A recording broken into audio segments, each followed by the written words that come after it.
Hi hello friends, welcome back to our channel Sandhya creations. హైలైట్స్లో చూశారు కదా, ఇంకా అదన్నమాట మ్యాటరు. కాకపోతే బోనాల పండుగ మా ఊర్లో కాదు, మా అమ్మ వాళ్ళ ఊర్లో సండే రోజు జరిగింది.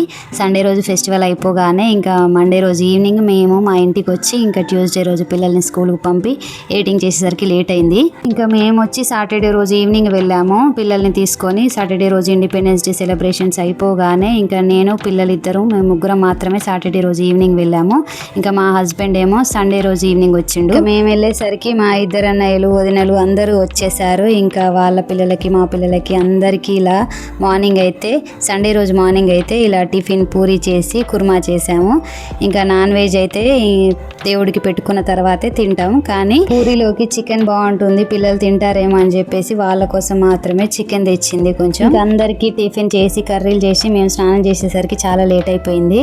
ఇక్కడ మీకైతే కుర్మా చూపిస్తున్నా. కుర్మా కొంచెం వాటర్ వాటర్ అయిపోయింది. పిల్లలు అస్సలు ఆగట్లేదు, ఆకలి ఆకలి అని చెప్పేసి ఇంక ఇదేమో చల్లారిన తర్వాత చిక్కబడుతుందిలే అని తొందరగా దింపేసిన. ఇంకా ఇదేమో ఇట్లుంది, దాన్ని కొంచెం ఇగ్నోర్ చేసేయండి మీరు. అమ్మ అయితే స్నానం చేసి దేవుడికి దీపం పెట్టేసింది. ఇంకా నాకైతే ఈ పని అప్ప చెప్పింది. గుమ్మాలన్నిటికీ తోరణాలు కట్టించింది. మామిడి తోరణాల మధ్యలో వేప మండలు పెడితే బాగుంటుంది. పైగా అమ్మవారికి ఈ పండగకైతే ముఖ్యంగా వేపాకులతోటే డెకరేషన్ చేస్తారు. నేను ఇక్కడ మామిడి తోరణాల మధ్యలో గుచ్చలే గానీ తర్వాత గుమ్మానికి అటు సైడ్ ఇటు సైడ్ పెట్టి కట్టేసిన. ఇంకా అవన్నీ కట్టడం అయిపోగానే బోనాన్ని డెకరేషన్ చేసే పని కూడా నాకే అప్పచెప్పిర్రు. ఎంతైనా ఇంటి ఆడపిల్లని కదా, మరి ఆ మాత్రం పనుల్లో ముందు ఉండాలి. అది కూడా ఇట్లాంటి పనుల్లోనూ ఇంకా పెళ్లిళ్ళ సీజన్ లో హారతి ప్లేట్ పట్టుకోవడంలోనూ ఇట్లా ఆడపిల్లనే ముందు ఉంచుతారనమాట. ఒకవేళ ఆడపిల్ల లేని వాళ్ళు ఇంటి పెద్ద కోడలకి అప్పచెప్తారు ఇట్లాంటి పనుల్లో. ఇంకా వాళ్ళు కూడా అందుబాటులో లేనప్పుడు ఇంక ఇంటి యజమానురాలే చేసుకుంటుంది. ఇంకా ఇప్పుడైతే ముగ్గురు ఉన్నాం ఇంట్లో ఆడపిల్లలు, అంటే నేను మా ఇద్దరు వదినలు. ఇంకా వాళ్ళేమో వాళ్ళ చిన్నపిల్లల్ని చూసుకోవడంలో బిజీ అయిపోయారు. ఇంకా మా పిల్లలు వచ్చేసి కొంచెం పెద్దగా ఉంటారు కాబట్టి నేను మేనేజ్ చేసుకోగలను, అందుకే నేను డెకరేట్ చేస్తున్నా. బోనం విషయానికి వస్తే బోనం కుండలోనే డైరెక్ట్ గా బియ్యం కడిగేసి అందులో కొంచెం పసుపు వేసి దాంట్లోనే వండేస్తాం అన్నాన్ని. ఇంకా ఇందులో ఎటువంటి స్వీటు అనేది వాడము, అంటే పాలు బెల్లం చక్కెర కూడా వేయకుండా పచ్చన్నంతో అమ్మవారికి మేము బోనం అనేది పెడతాము. ఎటువంటి స్వీట్లు వాడకుండా ఫస్ట్ నుంచి ఇట్లనే ఉంటుంది మా పద్ధతి. చాలా మంది బోనం కుండని పుదియకుండా అందులో ప్రసాదం అనేది పెట్టొద్దు అంటారు, కానీ మా సైడ్ అయితే ఇట్లనే బోనం కుండలోనే డైరెక్ట్గా వండి పెడతారు. మరి ఏది కరెక్టో నాకైతే తెలియదు, మీకు కొంచెం తెలిస్తే కామెంట్ చేయండి. చాలా ప్లేసుల్లో అయితే కుండ పైన కుండ ఇట్లా 3 కుండలు 2 కుండలు పెట్టి వేరువేరు ప్రసాదాలతో అమ్మవారికి సమర్పించుకుంటారు.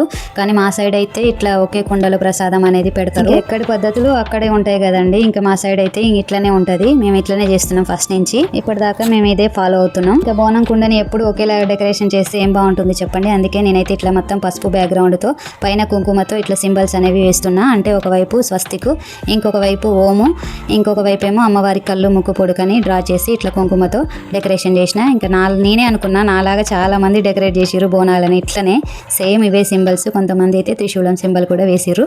ఏదో చేశామంటే చేశామన్నట్లు కాకుండా మనమైతే ఎట్లా నిండుగా అలంకరించుకుంటామో అదే విధంగా అమ్మవారికి చేసే ప్రతి పని కూడా పూర్తిగా నిండుగా చేస్తేనే బాగుంటుంది కదా. ఇంకా అందులోనూ మా ఊర్లో అయితే ఈవినింగ్ వెళ్ళదిస్తారు బోనాలని. అట్లా అని చెప్పేసి మార్నింగ్ నుంచి ఈవినింగ్ దాకా చాలా టైం ఉంటుంది. బోనం కుండని రెడీ చేయడానికైనా మనం రెడీ అవ్వడానికైనా చాలా టైం ఉంటుంది. అందుకనే ఇట్లా ఓపిక్గా చేసుకుంటుంది. ఇక్కడ మా అమ్మ అయితే నాకు హెల్ప్ చేయడానికి వచ్చి పక్కన కూర్చొని ఇట్లా వేప మండలు అయితే అన్ని సెట్ చేసి ఇస్తుంది. మా అమ్మ ఏమో మొత్తం ఒకే మండని అట్లా కూర్చోమని చెప్తుంది. అవన్నీ ఎగుడు దిగుడు ఉన్నాయి, సెట్ కాట్లు ఇవన్నీ అన్ని ఒక్కొక్కటి తీసి ఇట్లా వరుసగా పేర్చి అయితే పెట్టిన. మొత్తానికి బోనం అయితే రెడీ చేయడం అయిపోయింది. చూసి ఎలా ఉందో చెప్పండి, నచ్చితే ఒక లైక్ చేయండి. అట్లనే మన ఛానల్ని సబ్స్క్రైబ్ చేసుకోవడం మాత్రం మర్చిపోకండి. ఇంకా ఫైనల్గా దేవుడి దగ్గర పెట్టి కొబ్బరికాయ కొట్టాలి కాబట్టి ఇంకా దీపాన్ని కూడా ముట్టించేసిన నేను. బోనం పని అయిపోగానే పిల్లలందరికీ లంచ్ పెట్టేసి ఇంకా మేమైతే సెల్ఫీలు దిగుతున్నాం ఇక్కడ రెడీ అయిపోయి. ఇంకా బోనాలు బయటికి వెళ్ళే టైం అయిపోయింది అని ముందుగానే ఫొటోస్ దిగుతున్నాము. ఇక్కడ ఫ్రేమ్లో మా చిన్నయ్య లేడు కదా, ఇంకా తను ఒక్కడే మిస్ అయిపోయిండు. తనకు ఆ రోజు లీవ్ దొరకలేదు, అందుకని చెప్పి రాలేదు. ఇంకా మా ఆయన వచ్చినా కూడా ఫోటోస్ దిగాడు. ఇంకా ఇక్కడ బోనం ఎత్తుకునే వాళ్ళు అన్నం తినొద్దు అని చెప్తే ఇంకా నేనైతే ఏం తినలేదు. ఫస్ట్ నుంచి కూడా ఏం తినకుండానే దేవుడికి బోనం అనేది పెడతాము. కాకపోతే ఇక్కడ ఈవినింగ్ అనేది చేస్తారు కాబట్టి ఈవినింగ్ దాకా ఉండడం కష్టము, అందుకని చెప్పి పూరి తిన్నాను. టిఫిన్ మాత్రమే చేశాను. ఇంకా మా ఊళ్ళో బోనాల పండగ మా పద్ధతులు మీరు కూడా ఒక్కసారి చూసేయండి.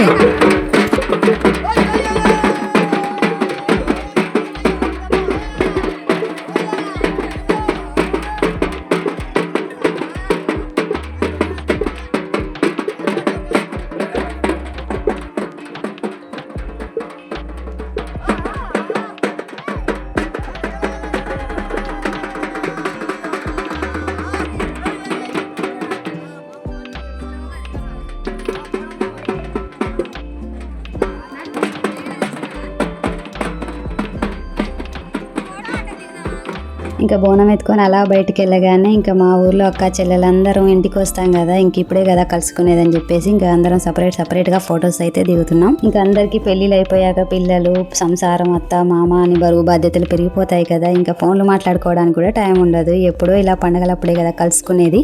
మేమైతే ఇట్లా బోనాల పండగకి, హాలిడేస్ వచ్చే దసరాకి మాత్రమే ఎక్కువగా కలుసుకొని మాట్లాడుకుంటాం. ఇంకా తర్వాత అయితే ఇంకా ఏ పండగలకైనా ఎవరింట్లో వాళ్ళు ఇంకొంచెం దూరం ఉన్న వాళ్ళైతే ఇక కలుసుకోవడం కూడా కష్టమే. అంటే దసరా అప్పుడు కూడా హాలిడేస్కి అందరం 10 days వరకు ఇక్కడికి వస్తాం కదా, అందులోనూ జమ్మి కోసం ఇట్లా బొడ్రాయి దగ్గర, కనకదుర్గ గుడి దగ్గర జమ్మి కోసం అందరం మీట్ అవుతాం కాబట్టి ఇంకా అప్పుడు కూడా కలుసుకొని మాట్లాడుతుంటాం. ఇప్పుడైతే బొడ్రాయి దగ్గర అందరం ఆగాం. ఇవన్నీ ఊరికి ఒక సైడ్ మాత్రమే బోనాలన్నమాట. ఇవి బొడ్రాయి అనేది మా ఇంటి పక్కనే ఉంటుంది. ఇంకా రెండో సైడ్ ఊర్లోకి డప్పుల వాళ్ళు వెళ్ళి వాళ్ళని తీసుకొని వచ్చేదాకా మమ్మల్ని ఇక్కడ వెయిట్ చేపిస్తారు. అంటే ఊర్లో డప్పుల వాళ్ళు 2 పార్ట్ లాగా డివైడ్ అయిపోయి అట్నుంచి ఇట్నుంచి జనాలను తీసుకొని వచ్చి ఇక్కడ పోగు చేస్తారు. ఎందుకంటే మధ్యలో బొడ్రాయి అనేది ఉంటుంది కాబట్టి బొడ్రాయి చుట్టూ ప్రదక్షిణాలు చేయాలి కాబట్టి ఇంకా 2 సైడ్ నుంచి ఒకేసారి ఇట్లా జాయిన్ అయిపోయి ప్రదక్షిణలు చేస్తూ ఉంటారు. మాకైతే బొడ్రాయి అటుపక్క రోడ్డుకు ఒక పక్క ఉంటుంది, కోటమైసమ్మ టెంపుల్ ఇటు పక్క ఉంటుంది. ఇంకా రెండింటికి కలిపి రోడ్డు అటు నుంచి ఇటు నుంచి ఒకే ప్రదక్షిణాలు చేస్తున్నాం. అందుకే మీకు జిగ్జాగ్గా కనిపిస్తుంది కదా ఎదురుగా, అది కోటమైసమ్మ టెంపుల్ అనమాట. ఇదే కోటమైసమ్మ టెంపుల్. ఇక్కడ మాకైతే బోనం పెట్టడం అయిపోయింది. మేమైతే మా తాతల దగ్గర నుంచి ఫస్ట్ నుంచి ఇక్కడ బోనం అనేది దింపేస్తాం, కోటమైసమ్మకే సమర్పిస్తాం. మేము బోనం ముత్యాలమ్మ దాకా వెళ్ళము, కాకపోతే ఏవైనా మొక్కులు ఉంటే ముత్యాలమ్మ దాకా కూడా వెళ్తాము. ఇక్కడైతే మా నాన్న కోని పట్టుకొని రెడీగా ఉన్నాడు అమ్మవారికి కోయడానికి. ఇంకా వీళ్ళంతా కూడా మా సిస్టర్సే అనమాట. ఇంకా వీళ్ళు వచ్చేసి ఊరికి అటు సైడ్ ఉంటారు, ఇప్పుడే కలిసారు కాబట్టి ఇంకా వీళ్ళతో కూడా కొన్ని సెల్ఫీలు అయితే తీసుకున్నాం. ఇంకా ఇంతటితో మా బోనాల పండగ అయితే అయిపోయింది. ఇంకా అందరం కలుసుకొని మాట్లాడుకొని ఫొటోస్ దిగి ఇంకా అమ్మవారికి అయితే బోనంలో ఉన్న ప్రసాదాన్ని ఇంకా కోడిని సమర్పించేసి ఇంకా ఇంటికైతే వెళ్తున్నాం. ఇంకా నెక్స్ట్ అయితే ముత్యాలమ్మ దగ్గర కూడా మేము వెళ్ళాము. అది కూడా పొలాల దగ్గర ఉంటుంది కాబట్టి నేను మా వదిన ఇద్దరం వెళ్ళేసి ఇంకా అక్కడ కూడా కోడిని, చీరని సమర్పించేసి ఇంటికైతే వచ్చేసినాం. ఇంతవరకు వీడియో చూసారంటే ఎంతో కొంత నచ్చే ఉంటుంది కదా, మరి లైక్ చేయకుండా వెళ్ళిపోతారా? Do subscribe to our channel. Bye bye.